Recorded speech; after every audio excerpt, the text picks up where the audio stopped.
Isang mapagpalang araw na naman po sa inyong lahat, mga kapamanang karunungan. Ako na naman po ay nag-a-upload ng video upang makapagturo na naman po sa inyo ng mga karunungan. At ang karunungan po na aking ituturo sa inyo sa videong ito ay isa pong pamamaraan upang mapatay ninyo ang epekto ng kulam. Pero bago po ang lahat, kung ngayon ka palang napadaan sa aking munting channel, mag-subscribe na at pindutin ang inyong notification bell.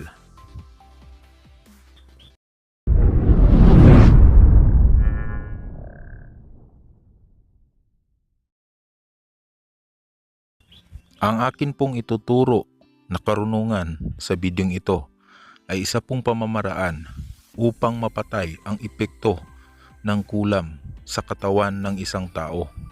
Halimbawa po, kung kayo ay mayroong kapamilya o kakilala na suspetsa po ninyo ito ay natamaan ng kulam, maaari po ninyo itong matulungan po na magamot ang epekto ng kulam sa kanyang katawan. At syempre, kapag ikaw ay gagamit ng mga orasyon, ay tapos na po kayo sa 49 days na pagdidibosyon upang makapagpagana po kayo ng mga orasyon. At sa mga wala pong ideya papaano ang 49 days, ganito po yun. Kayo po ay magdadasal ng isang poder sa loob po ng 49 days at sisimulan po ninyo ito sa araw ng Biyernes at dapat ay hindi po ninyo ito napapatlangan. Kung kayo po ay ayaw ninyong gumamit ng mga Latin sapagkat hindi po ninyo gusto, maaari naman po na magdasal lang po kayo. 3 Anima Christi Tagalog version. Inyo po itong mahahanap sa Google. 3 Ama Namin din, 3 Aba Ginong Maria, 3 Luwalhati, at 3 Sumasampalataya. Yan po ang inyong gagawing dibusyon upang makapagpagana po kayo ng mga orasyon. Sa loob po ng 49 days, kapag natapos po ninyo ito sa araw at gabi, ay maaari na po kayong gumamit ng mga orasyon.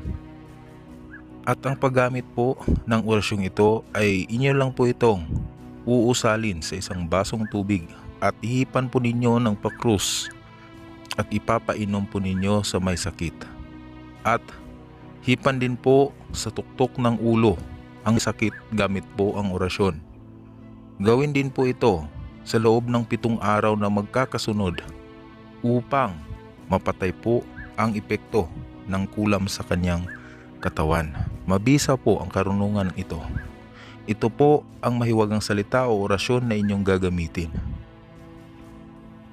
Ite ikte paktitor ak iksos ikayaw saraktam tiumaktum marucham. Yan po ang orasyon na inyong uusalin sa isang basong tubig. Hipan po ninyo ng pakrus at ipainom po sa taong natamaan ng kulam. At ito naman po ang orasyon na inyo pong ibubulong sa tuktok po ng kanyang ulo. Mo olim hum hume kabit at mitam meye deye. Yan po ang orasyon na inyo pong uusalin sa tuktok po ng kanyang ulo at hipan po ng pakrus. Gawin po ito sa loob ng 7 days. Sisimulan sa araw ng Biyernes.